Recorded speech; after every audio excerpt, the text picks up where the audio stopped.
Capricorn, kumusta po kayo guys? Okay, so Capricorn, maraming salamat po sa walang sawang pagsubaybay sa ating mga reading. And sa mga nagtatanong kung paano po magpa-private reading, ay iwan ko na lang po yung link sa atin pong description box below. Okay, so tignan natin. Capricorn, Sun, Moon, Rising, and Venus sign. So yan guys, maganda para na alam mo ang inyong Sun, Moon, Rising, and Venus sign. Okay, para sa iba pang guidance. Okay, tignan natin Capricorn, Sun, Moon, Rising, and Venus sign. Ano ba ang inyong gabay pagdating sa inyong love life? So guys, love life to na. Timeless to guys. Ayan, timeless. So, meron tayong Nine of Swords. Bakit parang may mga nalulungkot? Nahihirapan, lumilipad yung isip. Nakikita ko na maaring iniisip mo paano ka sa future, paano ka makakasurvive. Lalo na yung iba dito guys, parang pinili nyo na mamuhay mag-isa or pwede nag-worry ka talaga sa future mo. Okay, ayan, mas masyado ka kasing mapipressure nito Capricorn kung mas magpo-focus ka sa inyong future. Okay, magpo-focus ka sa future mo. Wala namang masama dun guys, pero wag mo naman araw-arawin yung pag-iisip. Ang dapat mong gawin dito, isipin mo kung paano ka makakasurvive ngayon at bukas. Okay? Tingnan natin. Meron tayong 10 of Wands.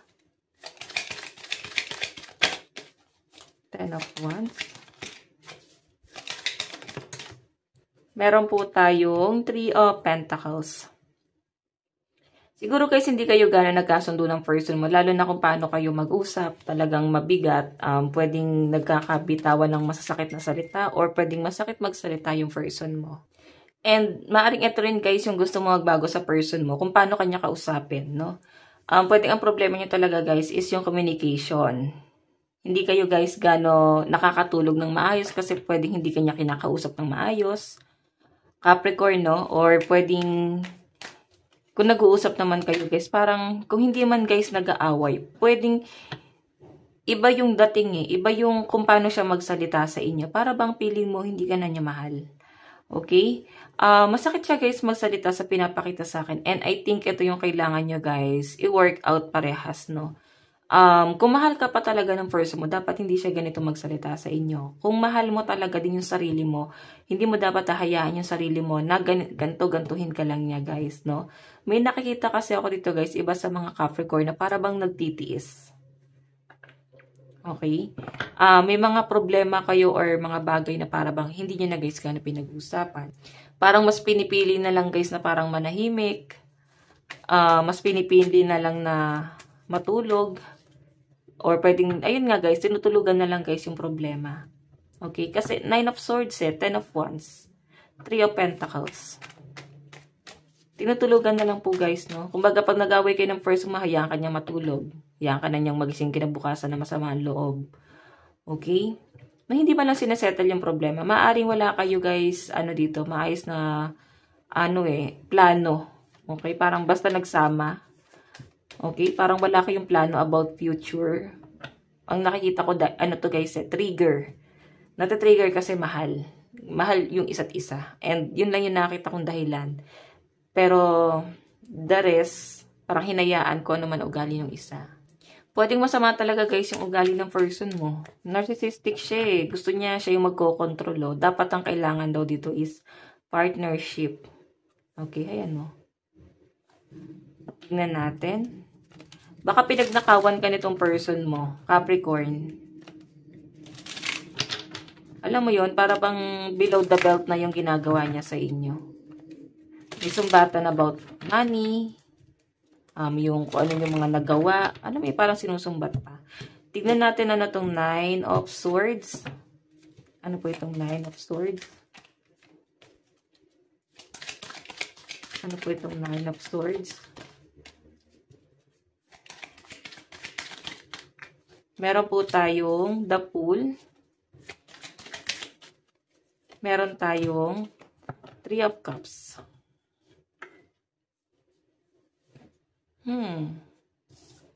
Parang feeling ko guys, sa pinapakita ng card, masakit kasi parang feeling niloloko eh. Okay? Parang niloloko ka na ng person mo. Or nararamdaman mo yan. So, ayaw mo na ng ganong pakiramdam na para bang nag-overthink ka lagi dito sa relationship na to. Na parang bakit ka nabaliw ng ganito sa person mo? Bakit kailangan kanyang ganto-gantuhin? Maaring may nangyari from the past. Pwedeng nagsimula sa celebration, pwedeng meron siyang inatinan na celebration, inuman, or event na maaring doon nagsimula yung issue nyo. Okay? So, may nakikita ako dito guys na siguro meron kang isang pinagsilosan, nakatrabaho, or pwedeng malapit sa kanya. Pwedeng sa family, pwedeng family gathering. Okay, ito guys yung para bang nagpapabagabag sa kalooban mo ngayon. Okay, so tignan po natin. Ano tong 10 of Wands? Ano po itong 10 of Wands?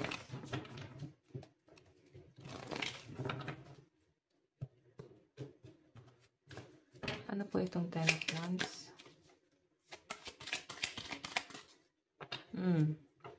Diba? Ay no. Hirap na. Actually, yung person mo guys, nararamdaman niya na unti-unti kang umaalis. Okay? Nararamdaman niya na hindi mo na kinakaya yung mga nangyayari. Siguro nabibigatan ka na rin kasi nandito guys yung family. Pwedeng ito yung nagiging third party. Or pwedeng napipredict mo na mas importante sa kanya yung ibang tao. Kung hindi man family sa ibang tao, mas tinutulungan niya yung ibang tao kaysa sa inyong dalawa. Okay, nararamdaman mo na parang wala siyang ganung plano. Kung may plano man guys, parang huli na ang lahat para tuparin pa yung mga plano na yan. Kung makita nyo guys, 10 of Wands, everything is fine. 2 of Pentacles. Ito guys, 10 of Swords, no? Nakikita ko yung paghihirap ni person ngayon. Actually, may pinagdadaanan din siya about sa family, pwedeng family problem. Nagkakaroon din po silang conflict about finances, na para bang binabudget talaga nila yung kanilang pera. Sa pinapakita dito, no? 2 of Pentacles kasi nagbabudget si person. So, I think may paghihirap siya sa pera ngayon. Parang may pinagdadaanan si person at yung family niya, siguro, may nagkasakit or pwedeng ubos biyaya sila ngayon. So, tignan natin ano naman tong 3 of Pentacles. Ano po itong 3 of Pentacles?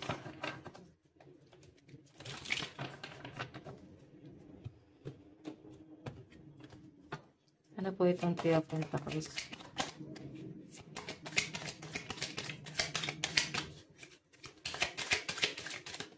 Oops. Meron tayong Empress. Alam mo, pwedeng ngayon niya sinasabi lahat ng plano niya na parang dati, again siya doon, hindi pa siya ready. Ngayon, parang ready na siya mag-settle down. Okay? May nakikita akong usapan about pregnancy. So, I think gusto niya na magkaroon na kayo ng baby or bumuo ng pamilya. Yun nga lang guys, parang komplikado na ang lahat sa inyo. Pwedeng may mga nadamay na family. Okay, ayan no. Walang palalagpasin guys na opportunity sa pinapakita sa akin dito. Capricorn.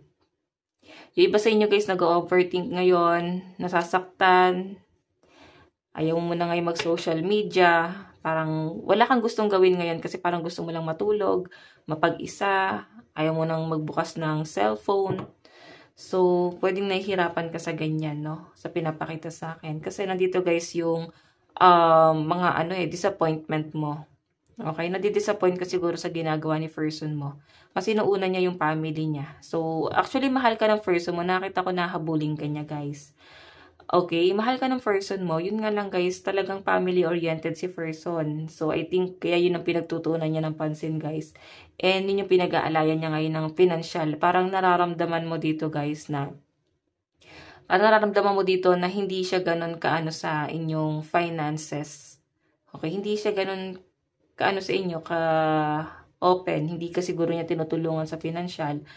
Parang napifeel ko nga dito, Capricorn, parang pinagnakawan ka niya or isahan pagdating sa pera, pwedeng niloko. Okay, alam mo yung parang nagtiwala ka sa taong to, tapos sa huli guys, parang inisahan ka pa niya. Tignan natin ang inyong love advice. Love advice, meron tayong reconciliation. So, sabi ko sa inyo guys, once na wala na yung ginagawa or hindi na gano'n nag-iisip ng problema, magpaparamdam din yan guys, no? Ngayon, marami siya pinagdadaanan. Tignan natin. Meron tayong worth waiting for. So, nag-aantay lang siya rito guys. Okay? Nag-aantay lang siya rito. Maring hiwalay na kayo. Dito yung separation eh. Ayun no. Tignan natin guys, mensahe ni person mo sa'yo. Capricorn, Sun, Moon, Rising, and Venus sign. Meron po tayong I wish things could be different. So, I think hindi kayo guys magkasundo talaga ni person. Oo, sobrang ano kayo eh. Wala man lang isa sa inyo yung parang ano eh, parang maayos mag-isip. Okay, or parang nahawa ka siguro sa person mo kung paano siya mag-isip guys. Okay? So, kaya mas maganda rito guys, pag-isipang mabuti kung papasukin mo pa siya sa buhay mo kasi ganito ka na mag-isip. Nahawa ka na sa kanya. Mensahe niya, meron tayong I regret lying to you. Sabi ko sa inyo eh. Nagsinungaling yan. May mga tinago, hindi naging open. Okay? Tingnan natin, meron tayong I knew exactly what I was doing. Matigas ulo na to guys. Di ka mananalo dyan. Okay? Ayan no. It's time for me to heal now. So I think may pinagdadaanan talaga to sa family mo. Or sa family niya, what I mean. So ayun guys, ito lang po ang inyong love reading. Hanggang sa muli. God bless and love you all. Thank you.